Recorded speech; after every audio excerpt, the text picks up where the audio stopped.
Hey everyone, we walk into a library and see all these books on the shelves, right?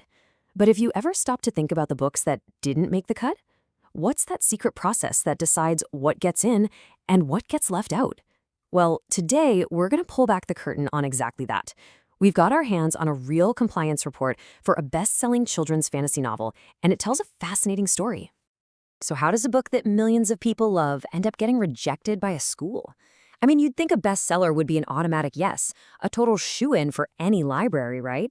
But the real story, it's way more complicated. This isn't really a story about a good book versus a bad book. It's about a clash of context, a clash of values, and a very, very specific checklist. All right, so let's talk about the book at the center of all this. It's the third book in a super popular fantasy series for kids, in that 8 to 12 age range. We're talking magic, big adventures, a whole world that millions of kids already know and absolutely love. By every measure, this thing is a huge mainstream success. And yet, after a really thorough review for a school library in Qatar, this was the final recommendation from the compliance report. Just one word, stamped right on it: reject. Whoa. I mean, it's so stark, so simple, and honestly pretty surprising. So the big question is, what on earth happened? How do you go from bestseller to rejected? Well, the answer starts right in the report's executive summary. This wasn't some random decision. Nope. It was based on very specific guidelines from the Qatar Ministry of Education. The report flags what it calls significant conflicts. And that phrase right there, that's what we're going to dive into. Okay, so this is really the heart of it. To get why this book was rejected, we first have to understand the core principles it was being judged against. It's all about the framework. The first key term we see in the report is sihr. Now, in an Islamic context, this basically means sorcery, magic, and fortune-telling. The report is very clear that these practices are prohibited, and believe me, this is a huge piece of the puzzle. And that prohibition, it's directly tied to another core concept called Tawheed. This is the central Islamic belief in the absolute oneness of God, or Allah.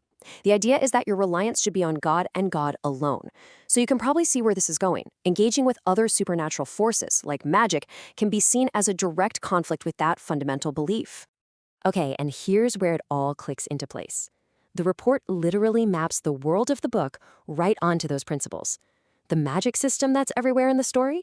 Well, that was seen as normalizing sihr, and all the magical artifacts and the fortune-telling? That was a direct conflict with the principle of Tawheed. This really shows the fundamental clash. We're not talking about just a few problematic scenes here. We're talking about the entire foundation of the book's world.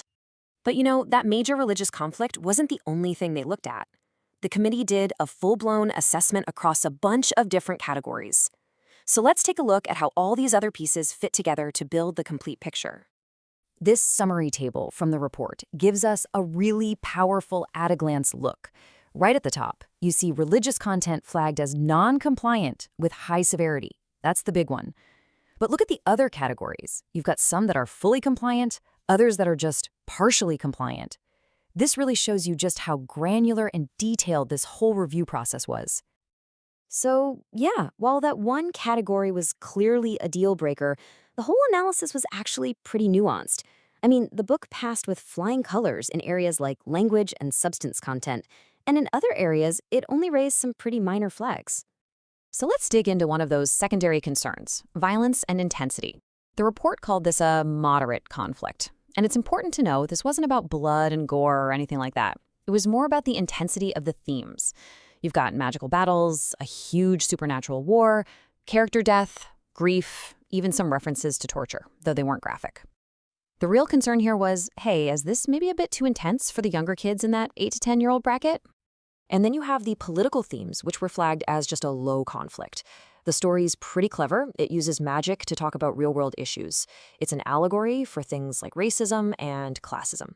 It also gets into government corruption and even social revolution.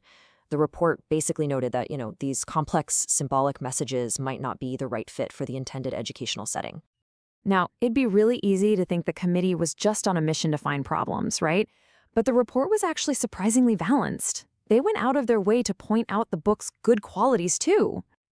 For example, the report gave the book a big thumbs up for its strong themes of family loyalty, courage, and perseverance. It praised the positive message about overcoming adversity. And it got top marks for having clean, age-appropriate language, with absolutely no mention of substance abuse or anything like that. In this quote from the report really puts the final decision in perspective.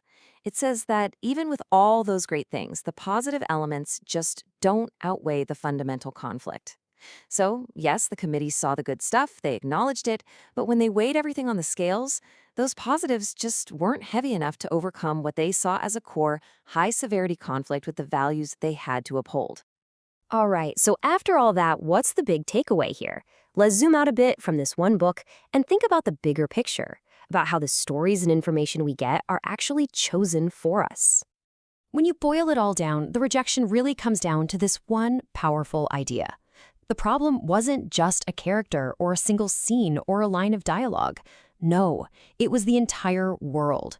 The very foundation of the story was built on a system of magic that was just fundamentally incompatible with the school's educational and cultural framework. You know, this whole thing is such a fascinating peek into a process we almost never get to see. So what can a single case study like this really teach us about how stories get picked for young readers? Well, I think there are a few key takeaways. First off, context is king. Content is never ever judged in a vacuum. Second, universal themes like courage and friendship are great, but they're always weighed against local values.